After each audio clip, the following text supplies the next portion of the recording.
Good morning, everyone. The Delaware County Commissioner meeting for May 31st, 2018 is now in session. Please stand and join me in the Pledge of Allegiance. I pledge allegiance to the flag of the United States of America and to the republic for which it stands, one nation, under God, indivisible, with liberty and justice for all. Again, good morning. To my right is Vice President Commissioner Barb Lewis, and to my left is fellow Commissioner Jeff Benton. Our clerk today, Sarah Genova, and our County Administrator, Mike Cromwell. Let's begin. Resolution number 18-614, in the matter of approving the electronic record of the proceedings from regular meeting held May 24th, 2018. So moved. Second. Motion made and seconded. Discussion. Vote. Vote on motion 18-614. Mr. Merrill? Aye. Mrs. Lewis? Aye. Mr. Britton? Aye. I have no public or elected comment this morning. Resolution number 18-615, in the matter of approving purchase orders, then and now certificates and payments of warrants in batch numbers CMA PR 0530 and memo transfers in batch numbers MTA PR 0530. So moved. Second. Motion made and seconded. Discussion. Vote. Vote on motion 18-615. Mrs. Lewis? Aye. Mr. Merrill? Aye. Mr. Britton? Aye. Resolution number 18-616, in the matter of approving travel expense requests. So moved. Second. Motion made and seconded. Discussion. Vote. Vote on motion 18-616. Mr. Britton? Aye. Mr. Merrill? Mrs. Lewis? Aye. Resolution number 18-617, in the matter of accepting the treasurer's report for the month of April 2018. So moved. Second. Motion made and seconded. Discussion. Vote. Vote on motion 18-617. Mr. Merrill? Mr. Britton? Aye. Mrs. Lewis? Aye. Resolution number 18-618, in the matter of acknowledging receipt of annexation petition from the agent for the petitioner, Michael R. Shade, requesting annexation of 221.341 acres of land in Liberty Township to the city of Delaware. So moved. Second. Motion made and seconded. Discussion. Vote. Vote on motion 18-618. Mr. Britton? Aye. Mr. Merrill? Mrs. Lewis? Aye. Resolution number 18-619, in the matter of approving the agreement between the Board of Delaware County Commissioners and FirstNet AT&T for wireless data and voice communications. So moved. Second. Motion made by Commissioner Lewis, seconded by Commissioner Benton. Discussion. Morning, Commissioners. Chief Schuling, Delaware County MS. This is very simply our communication devices. We're switching from Verizon to FirstNet. The FirstNet is a public safety dependent or specific cellular service that we'll be using for all of our communication devices. I'm very pleased to tell you that it's not a lot cheaper, but it is overall cheaper annually for this service, and it does give us better coverage. Be happy to answer any questions you may have regarding this. Yeah, I think it was 40, 50, 60 bucks, was it, a month or something? Yeah, it's initially part of the federal demand was that it had to be cheaper than any other service. And to that end, it is slightly, but and we do save some money. But more importantly, it gives us much better coverage and service. Any questions or comments? Vote. Vote on a motion 18-619. Mrs. Lewis? Aye. Mr. Benton? Aye. Mr. Merrill? Aye. Resolution number 18-620, in the matter of accepting the award of the 2017 Ohio Department of Public Safety Division of EMS Public Safety Electronic Tablet Grant for Delaware County EMS. So moved. Second. Motion made and seconded. Discussion. Again, Chief Schuling, County EMS. This is, if you're aware, I'm sure you recall that we applied for a grant. The state of Ohio had many iPads that were available for state and federal reporting. We applied for that grant anticipating we would get more than 2, but we did only receive 2, which is better than nothing. And I would recommend your approval accepting these 2 iPads through this grant. Two does help, or is 2 is extremely helpful. It offsets the price that we would have to purchase anyway. The iPads we're using right now, we're getting about 8 years out of, which is considerably longer than what we originally anticipated. This will help offset that considerably and will reduce what our total budgeted cost is on these. any other questions or comments? Vote. Vote on motion 18-620. Mr. Benton? Aye. Mr. Merrill? Mrs. Lewis? Aye. Thank you, Commissioner. Thank you. Item number 10 has been pulled from the agenda today. So item 11, resolution number 18-621, in the matter of approving the sanitary sewer improvement plans for Shelley's Retreat at Carpenter's Mill Pump Station improvements. So moved. Second. Motion made and seconded. Discussion. Yeah, Commissioners, the Shelley's Retreat at Carpenter's Mill is located on Stites Road, south of Home Road. It's 75 lots, and it'll actually be in the Lower Scioto Community Authority, that development down there. Any other questions or comments? Vote. Vote on motion 18-621. Sorry. Mrs. Lewis? Aye. Mr. Merrill? Mr. Benton? Aye. Resolution number 18-622, in the matter of approving the sanitary sewer subdividers agreement for the reserve at Hidden Creek. So moved. Second. Motion made and seconded. Discussion. Good morning, Commissioners. On this item, this is a standard subdividers agreement. The reserve at Hidden Creek is off of 3 Bs and a K near Cheshire Road. It's 40 lots. Westport Homes is developing it. Questions or comments? Vote. Vote on motion 18-622. Mr. Benton? Aye. Mr. Merrill? Mrs. Lewis? Aye. Resolution number 18-623, in the matter of appointing members to the Delaware Mental Health and Recovery Services Board. So moved. Second. Motion made by Commissioner Benton, seconded by Commissioner Lewis. Discussion. Good morning, Commissioners. Jane Hawes, Communications Director. This is a resolution before you to appoint 2 new members to the Delaware Mental Health and Recovery Services Board. We definitely had a bumper crop of really good applicants, and I think we felt these 2 certainly stood out and promised to serve well on this board. We have Zachary Miller and Beverly Enslow before you. Yeah, both were very outstanding candidates. We had quite a few candidates. I think we had 7 It was a applications. total of 7, yeah. And, yeah. you know, some really good qualified candidates. So it's great to see the interest in this important organization. These 2 will do a great job, I'm sure. I was very, very impressed and used the term bumper crop. I wish it was that easy. We could plant seeds and they would grow, and but it speaks well of our community and the number of people. I think it was 8, 9 quality candidates that we had to work from, and these 2, I'm sure, are going to do a great job, and I'm sure several of the others would have. It's unfortunate we have to make 2 choices. Thank you. Other comments? Vote. Vote on motion 18-623. Mrs. Lewis? Aye. Mr. Merrill? Aye. Mr. Benton? Aye. Thank you. Resolution number 18-624, in the matter of accepting the drainage maintenance inspection report for the 2018 and establishing percentage of maintenance assessments for 2019. So moved. Second. Motion made and seconded. Discussion. Good morning, Commissioners. Brett Bacon, Delaware Soil and Water Conservation District. As part of the development of this year's inspection report and establishing the recommended percentages for the special assessment collection for 2019, we developed the financial summary and projection that you have in front of you, I believe. Basically, what we have done is taken a look at the trend of our value of our infrastructure from 2005 to 2017. You can see that on the first page is the bottom or the gray line, and then the top line of that first page is that value adjusted for inflation based on a 3% inflation rate. So you can see our lines are starting to diverge, and I think that suggests our need to have our 6-year hearings that we've discussed, and we'll be having further conversations with you regarding that. And you can see in 2018 already, we've added 11 projects totaling a little over $6.5 million in additional infrastructure. The second page, we've taken that data then and looked at how the value of our infrastructure relates to the costs that we see in maintaining that infrastructure. Essentially, our infrastructure is growing at an average of 11% a year. So extending that growth over the next 5 years, we would project by 2020, we would have approximately $213 million worth of infrastructure on the drainage maintenance program.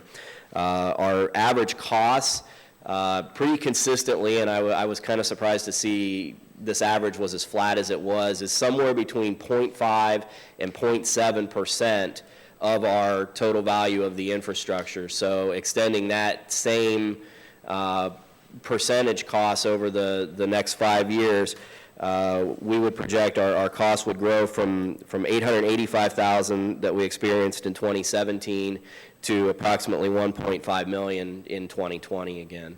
So, I'm sorry, 2022, 5 years out.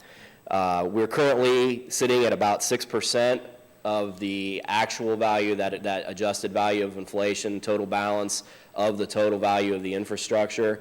The law would permit us to have up to 20% unencumbered in that drainage maintenance account.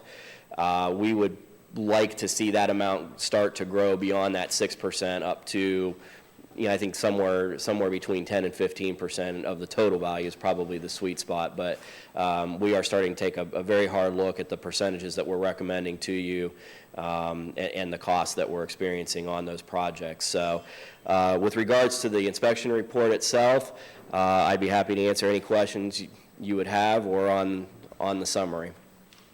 What are your plans to, you mentioned the joint about maybe having some hearings on that, but what's your plans to make sure we get this in balance, make sure we have a reserve that's big enough to?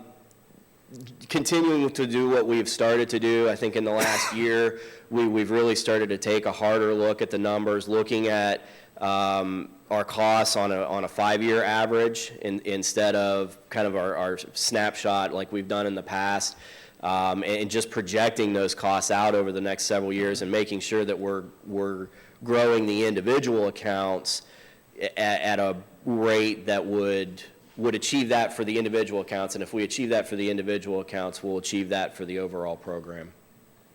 But you do have a plan that you're going to be going big, because people get sticker shock if we don't do it and stay. Yes. I think your work pretty much explains the concern. To that end, we have collectively between the engineer's office and our office decided that we don't want to see any project assessment, individual assessments for the project based on the percentage be any more than 25% increased in an individual year. So some of these projects may need to grow, over a period of several years, maybe even 5 to 10, to get them to the rate that they need to be.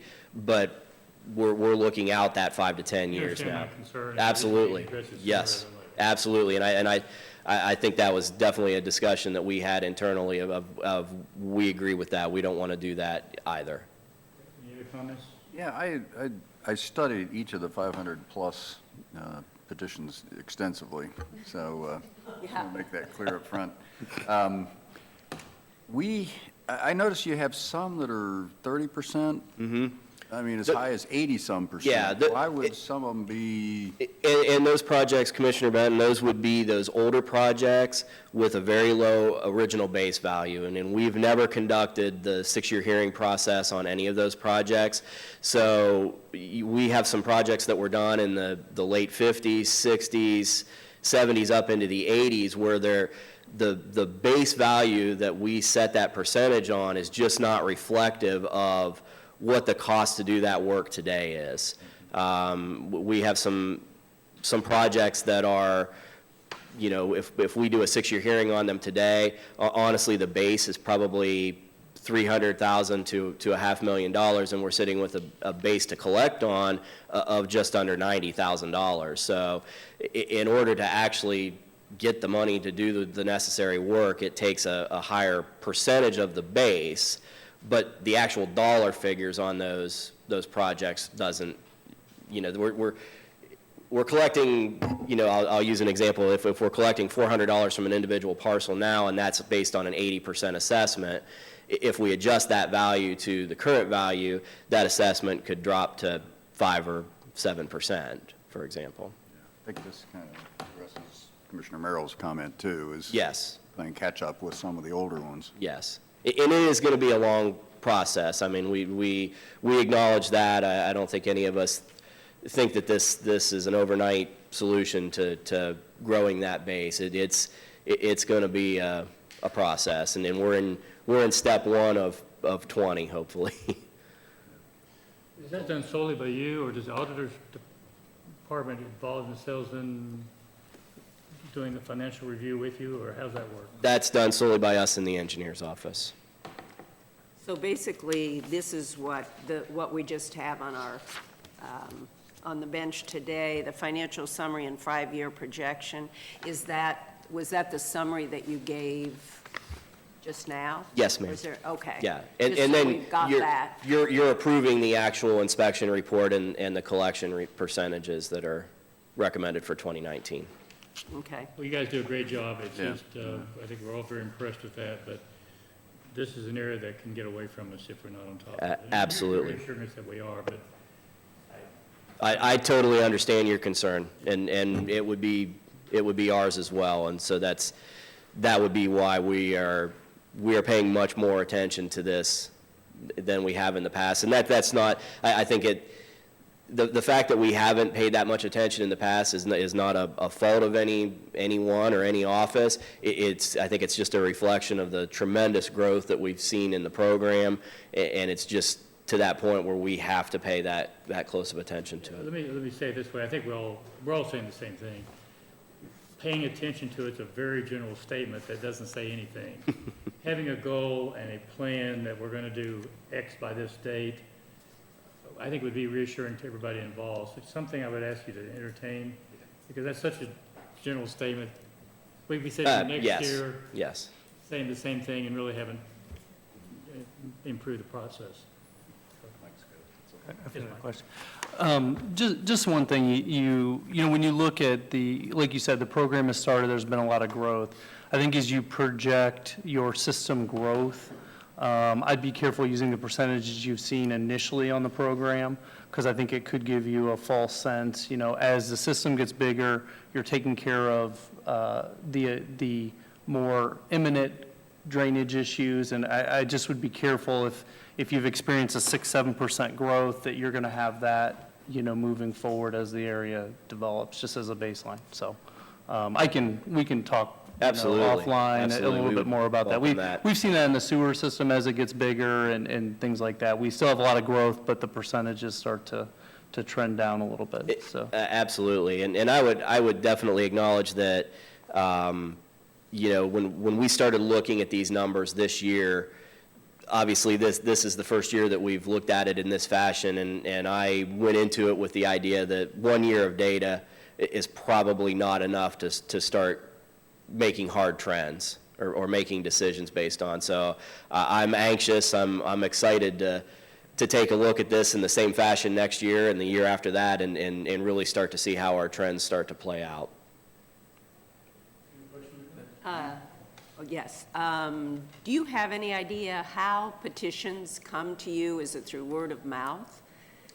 Well, petitions happen in two different ways. There's the traditional 6131 petitions that the board does the viewings and the hearings on, and those generally start with an appointment through our office and you know, through our technical assistance, and we will recommend that process to those landowners if we don't feel there's any other way they can address their concerns. And then there's I'll call them the policy petitions, if you will, those single landowner fast-track petitions that we do that are a matter of the new subdivisions coming on to the maintenance program as part of their platting process. So. Mm-hmm. How do they know to petition you, though, to begin with, in the first instance, then? I mean, how do they learn about the program, I guess? Which process? The first process. The first process, that would be through our counseling them, our staff doing. I mean, how do they find you? How do they know there's a program? Oh. You know? I would say a variety across the board. Word of mouth. We get a lot of people that say, hey, I talked to my neighbor and they said to call you. We have a lot of people that say, I searched and found your website. We get a lot of email submissions through our website that we get contacts. We'll get, they talk to their trustees a lot of the time, Okay. and that leads them to the Soil and Water District. They may speak to the engineer's office, other county agencies. So I would say that the source of our contacts comes from across the spectrum. Okay. And I think that's certainly increased recently. I mean, Absolutely. the program has gotten more publicity and well, more people are doing it, so, which means that your word of mouth is going to increase too, no doubt, from neighbors. Okay. Mr. Bennett, did you have something else? No, not really, just congratulations on this proactive addressing of the financial concerns, and, you know, continue, as Commissioner Merrill mentioned, please continue to monitor it and update it. Pretty good. vote on motion 18-624. Mr. Benton? Aye. Mr. Merrill? Aye. Mrs. Lewis? Aye. Thank you. Thank Thank you. you. Resolution number 18-625, in the matter of opening the public hearing for the proposed adoption of changes to the building code of Delaware County. So moved. Second. Motion made and seconded. Discussion, vote. Vote on motion 18-625. Mr. Merrill? It's open. You're gonna let, This is oh, open. hearing, that's right, sorry. Mr. Merrill? Mr. Benton? Aye. Mrs. Lewis? Aye. With that, the hearing is now open, and turn it over to you. Good morning. Fred Fowler with Code Compliance. Our building official, Dwayne Matlack, is also here representing the department. So this is hearing one of two mandatory hearings for a few code changes, local changes to the Delaware County Building Code. The announcements went out in the local newspaper as required. We've also posted those announcements of the hearings both on the General County website and also the Code Compliance website. Those changes have been displayed at our office and also your office for people to come in and take a look at what changes are being proposed. I know of one builder that showed interest in getting a copy of the changes. Did not hear any feedback from them. The changes were also passed on to the local BIA group for their input and sharing with their builders throughout the Central Ohio. We did get a response back from one of their staff members that confirming that the information was submitted to their members and that they had no feedback from any of the builders or members. So we are permitted to adopt local changes to our building code just as long as they are not in conflict with the state codes, both the Ohio Building Code and the Residential Code of Ohio. And because of that, we have passed on these changes to the State Board of Building Standards for their evaluation, and they've confirmed that what we're proposing is in line with their standards. We do not propose any fee changes, and if you don't mind, I'll go through just a few of the changes. There's 13 sections that are getting changed in one manner, but I'd like to just key on 5 or 6 of them. And I should ask that I had provided a copy of the red line version of the code as far as the summary. And do you have that? I have other copies if you don't. Okay. So moving on, Code Section 400 is building permit. We're adding some language there to clarify the expiration of permits, tying that to inspections being performed within a 6-month period. Section 403, demolition permit, adding language that requires any utilities to be properly disconnected before demolition can be performed. Section 501, the Residential Board of Building Appeals. This is a local board for residential purposes only. Your board appoints those members to the appeals board, and we're changing some language that eliminates the maximum 2 full terms that a member can serve, and then also adding some flexibility in allowing certain members to be replaced that might not have the exact same qualifications as the member that's being replaced, such as one requirement is you have to have one engineer on the board. If we can't find that engineer and can confirm that we have a qualified candidate to replace that engineer, we should do that so that we can maintain a full board. Section 601, this is the section of the code that would be amendments to the residential code, and wind speed, topographic effects, and flood hazards. Those sections of that code are being updated, 2 of them at the prompting of the state in their review of our code. And then in section 602, private residential swimming pools. Currently, we are administering the 2003 version of the International Pool Code, Pool and Spa Code, and we want to update that to the 2018 version so that we're up to date with those standards, and this would be consistent with other Central Ohio jurisdictions we have taken kind of an inventory of what other departments are doing, and have confirmed that 10 other Central Ohio jurisdictions have already adopted this 2018 version. Probably the biggest change from the 2018 version is that this code will allow as an alternative to a fence or a wall to surround the pool, a permanent powered safety cover to replace a fence or wall. So that's probably the biggest change in that section of the code. And then moving on to section 604, the last one I want to highlight would be existing buildings and structures. Currently, there's amendment language in our code, which is not necessary now. Both the Ohio Building Code and the Residential Code of Ohio have chapters that cover existing buildings, so that amendment's no longer necessary. So with that, I'd be happy to answer any questions or...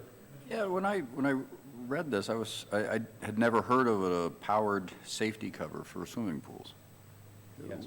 What exactly is that? Is that It's a mechanical cover that would be controlled by a switch, a motorized cover that would cover that pool as a safety precaution, just not from your weather conditions, leaves, debris like that, but it has certain criteria as far as supporting 485 pounds. Okay. It has limitations on the openings that can be in the cover as far as not allowing small pieces or kids to fall through a hole in the opening, keeping them safe from falling in the water. Also, there's a requirements as far as it shedding water and not maintaining water or holding water, so that a small child could fall onto the cover, but then potentially could drown in the water that the cover's holding. It must drain water away. So it must be approved by ASTM. It's a standard that all these have to be tested, and we would confirm that it would meet those standards when we do our plan review before issuing any permits for that or any swimming pool. Do you get many of those in lieu of a fence? Yeah, I've never seen Well, one. right now, we do not get any because our current code requires the fence or wall. We have had interest in a few contractors or a few owners that are proposing pools, interest in the new standard and asking when we're adopting the new standard or if we're considering it. But so far, we have not permitted anything or allowed any variances to the fence or the wall. What has been the reaction so far, or if you've had any feedback from, sounds like the BIA's, you've not heard from them specifically, but how about contractors, townships, residents, et cetera? No feedback at all. There's, like I said, a little bit of interest. The one builder did get a copy, and then obviously many builders got a copy through the BIA. Did not have any feedback through that organization. Through the townships, we did send out notice to the townships prior to submitting this, notifying them that we're considering changes to the pool code because we know that some of the townships have fence requirements, and so there could be a conflict there. Many of the townships have language in their code that says you must have an enclosure that's complying with Delaware County Building Code standards. Others have fence and wall requirements. So they're interested in what we will end up adopting, and we will notify them if this is adopted, what our plans are, what the regulations are, and it'll be up to the townships to possibly amend their zoning code and allow those enclosures to comply with our standards rather than have duplicate standards or standards that might conflict. And some of the townships may, and that's fine, may choose to say, no, we still want that fence or wall in addition to the alternative, but that'll be entirely up to the township trustees.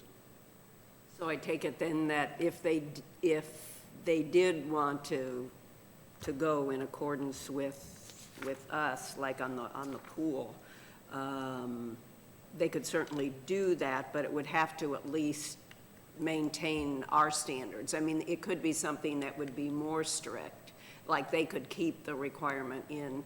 If you've got a pool, then you could still, the township could still keep the fence requirement in, but it couldn't obviously be a lesser safety That's correct. standard. That's Okay. correct, yes.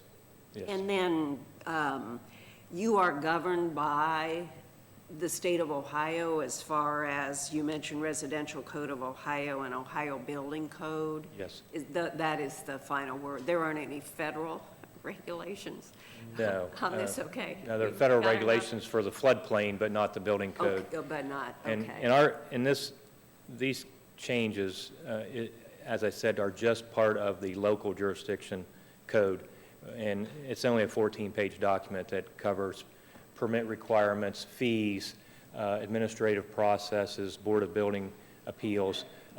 We can't go and adopt anything, as I said, in conflict with the Residential Code of Ohio I see. or the High Building Code, which are the codes that would actually administer or regulate the actual construction of projects or buildings. Okay, thank you.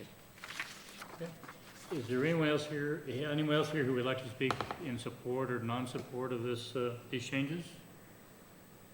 The other comment I would make is requires a second hearing. That hearing will occur next Monday. But I'd entertain a motion to close today's hearing then. So moved. Second. Resolution number 18-626, in the matter of closing the public hearing for the proposed adoption of the changes to the building code of Delaware County. So moved. Second. Motion made and seconded, discussion. We'll get this right. People. Vote. Vote on motion 18-626. Mrs. Lewis? Aye. Mr. Benton? Aye. Mr. Merrill? Aye. Thank you very much. Thank you. Thanks, Fred. With that, we have a second hearing Yes, we today. do. Resolution number 18-627, in the matter of opening the public hearing number 2 for the Delaware County's PY 2018 Community Development Block Grants. So moved. Second. Motion made and seconded, discussion. Vote. We got to open it, right? It's confusing. Vote on motion 18-627. Mr. Benton? Aye. Mr. Merrill? Mrs. Lewis? Aye. Okay, the hearing is now open. Good morning, everyone. I'm Jenna Jackson, the Economic Development Coordinator, and today we're going to have our second Community Development Block Grant public hearing, and I'm going to turn it over to our consultants from Pogemeyer.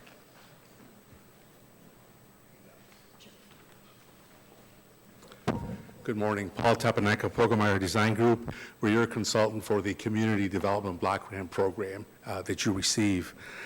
This is the second required public hearing for the amount of funds that the county is going to receive. This year, the county will be receiving $208,000 from the Community Development Block Grant Program, and you are proposing to use these funds to fund a project in the village of Ashley for street improvements. Also Berlin Township for ADA sidewalks at 49-6. The streets in Ashley were $117,000. Administration, 36.6. Fair housing, $5,000 for a total of $208,000. The county, the state last year started to change this program every 2 years. Previously, it was every year, so now it's every 2 years. As I mentioned before, this is the required second public hearing. The first public hearing was held March 12th, and there was a notice in the paper, the Delaware Gazette, May 14th, announcing this public hearing. These are all requirements for the program. As I mentioned before, the funding source is the block grant program, which is federal. It's been around since 1974, and it's allocated by HUD. The program that you are receiving is funneled through the state of Ohio, and the Ohio Development Services Agency is the funding agency. You're meeting the requirements. No more than 20% can be used for administration and fair housing. You meet that cap. You can fund no more than 4 activities. You're under the 4 activities. That's not a problem. Next year, the state is going to require that an analysis of impediments to fair housing be prepared. It'll be due in July of 2019. I believe that Jenna mentioned that you may be using some of your economic development revolving loan fund towards that program, and I think the city of Delaware is also interested in partnering, so you will have a joint analysis of impediments due to the state. The application for your block grant application is due June 15th of this year. It's all uploaded through the state's software system called Ocean, which we will do on your behalf. The program is good for 2 years, so you need to administer and expend the funds within a 2-year period. Officially, it starts September 1 of this year. By February of next year, there's a little typo in the second to last bullet. That should be February 2019, when the environmental review record must be completed for the program. If there's any questions, you can always call our office or also contact Jenna in the Economic Development Department. Are there any questions? Question on administration and could you define that a little bit more, what the money will be used for? Helping the county administer the funds. So for construction contracts, making sure that the contracts adhere not only to your procurement, but also federal procurement. Also during construction, you have to adhere to the labor interviews. All the workers must be interviewed, making sure that they are getting paid the correct Davis-Bacon wage, making sure that the project is done on time, all permits are pulled.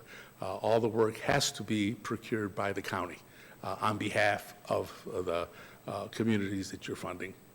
The other is to prepare status reports to the state, and also final monitoring.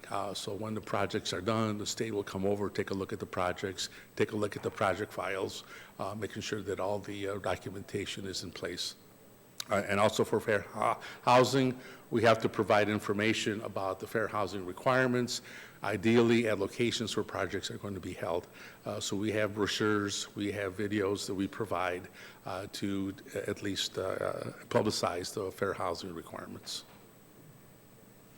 So to administer the programs, the other 3 programs that we're talking about here? Yes, that's correct. Any other questions? Were there other potential projects that could have been eligible this cycle? There may have been some other projects. Jenna, you may need to help me on those. But one of the requirements, at least for this program, is they have to meet 3 national objectives. They either have to benefit low, moderate income people, they have to address an urgent need like a hurricane, tornado, things like that. So those are the requirements. We received one other application. It was a bus pass program from United Way, but there was some pieces and parts kind of missing when we evaluated against the other projects, and that's why we selected these. For that program, each individual recipient of the assistance would have to prove that they had certain income requirements, and that kind of makes it a little cumbersome to administer. What do you think of the future of this program as it relates to Delaware As a matter of County? fact, this year, it got expanded by about 10%. For a long time, it has been cut continuously. The major programs that cities use and counties are the block grant program and the home program. And in years past, they've all been experiencing cuts. This last year, it was the same. Next year, there's about a 10% increase. So it's still going to be there. Not at the levels that it was funded before, but at least it's continuing and it's still there. Other questions or comments? Anyone else want to speak to that? With that, again, I'll entertain a motion to close the hearing. Resolution number 18-627, in the matter of closing the public hearing number 2 for the Delaware County's PY 2018 Community Block Grant. So moved. Second. Motion made and seconded, discussion, vote. Vote on motion 18-628. Mr. Merrill? Mrs. Lewis? Aye. Mr. Benton? Aye. With that brings us to administrative reports. Good morning, Commissioners. Pleased to report that we had our inaugural Transportation Improvement District meeting yesterday at 9 a.m. here in the office. We were able to adopt bylaws and regulations and appointed officers. Chris Bowserman is the chairman. I'm the vice chair, and Cy is the treasurer secretary for the group. So big thanks to Eric. Eric put together the resolutions and really helped us get things organized. Also, Representatives Carfagna and Brenner were here as well to kind of get the meeting all set. So I have to say, as with Chris not there as vice chair, I had to run the meeting, and I sit in a lot of these meetings, but actually running it and calling for motions is a little harder than what I thought. So kudos to Gary for running a very smooth meeting. It's hard to, a little harder than it looks. So that's all I have to report today. Very good. With that, Mr. Benton, I believe. Yeah, just a couple other things on the TID while we're talking about it. I wanted to thank Tom Price and Pat Blaney, who are also on the board, for their willingness to serve. Yeah, especially as we get this thing going, this could be a fair amount of time committed on their parts, as well as the other board members. There seems to be a lot of interest, in using this tool to help advance our transportation needs in Delaware County. We are going to have regular monthly meetings, the second Wednesday of each month at 9:30 here in the Commissioners' hearing room, so that we can record them. There was a plan presented. The engineer's office prepared a financial plan with specific projects that was required to start it and establish the TID. So anyway, and we did adopt a logo. Jane presented a number of alternatives, even though it didn't have a golfer, but it was still a very nice looking logo, mostly. Let's see. So anyway, yeah, good news on the TID. Source Point, we had our legislative update last Friday. Voting equipment legislation at the 120 million level, which is 60% of what is needed, but better than zero. So we'll see how that goes forward. That's been voted out of the House committee to the House floor, and so we'll see how that goes forward. But I think again, with the lack of speaker and the agenda and the legislation moving forward at the State House, it's really unpredictable what's going on there. The Delco has a pump station dedication, which I'm going to go to this afternoon. I've never been to a Delco pump station, so I'm interested. They don't happen too often. No, they don't add many of those over time. As we all know, the Memorial Tournament has started officially. They teed off this morning, so I want to just let everybody know it's on the Golf Channel from 2:30 to 6:30. So you can set your DVRs, those of you who are in the 21st century and have a DVR. And then lastly, in the world of women's softball, we finally have some really big news in women's softball, and that is that Cardington is playing in the state semifinal Division III game this afternoon. So just thought I'd mention that we really have some big news in women's softball for a change. He's obviously trying to set me up. So I'm gonna intercede here for a second. He's a Georgia Bulldog fan, but he wasn't even aware they're playing today at 12 o'clock. So he's not a typical fan. Cardington's playing. And the Women's College World Series starts today, and I've said this before, of all the college sports, it is other than college football, I think it is by far one of the most competitive, one of the most enjoyable sports. And the University of Oklahoma will enjoy beating Georgia, assuming they get out of their bracket.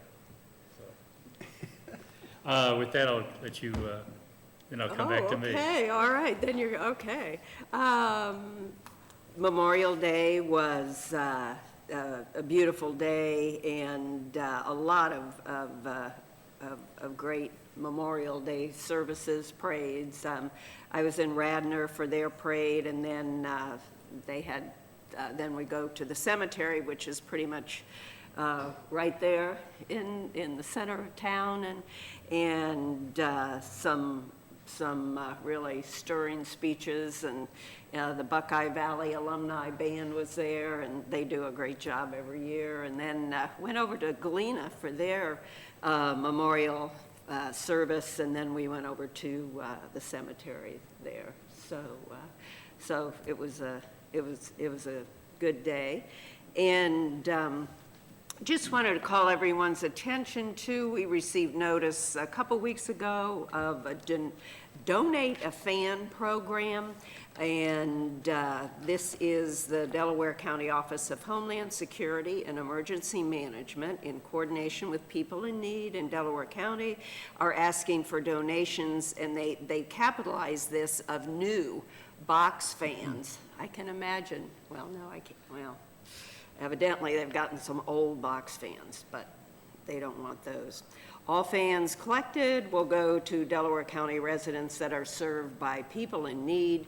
The fan drive runs until September 15th. Donation stations are fire departments, all the fire departments within the county, and also our Delaware County EMS stations. So when you're at Lowe's or wherever you buy your box fans, or if you don't usually buy them for yourselves, if you buy them for people in need, that'd be great.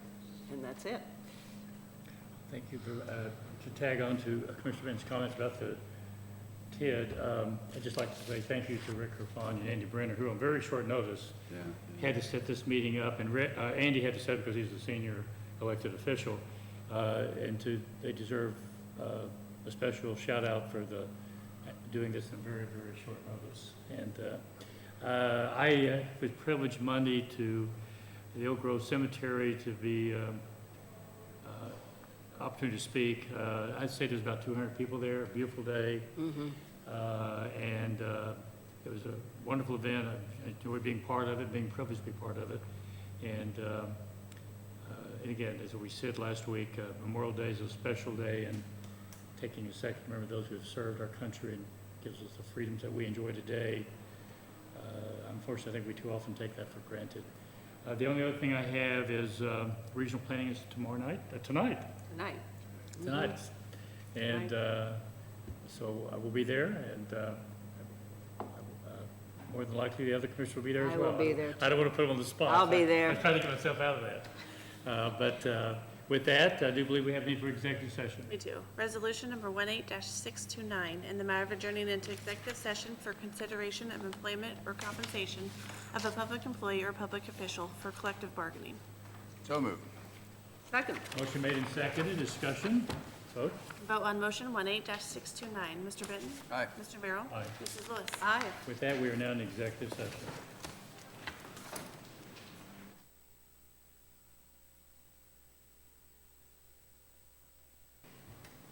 Resolution number 18-630, in the matter of adjourning out of executive session. So moved. Second. Motion made and seconded. Discussion. Vote. Vote on motion 18-630. Mr. Merrill? Aye. Mr. Benton? Aye. Mrs. Lewis? Aye.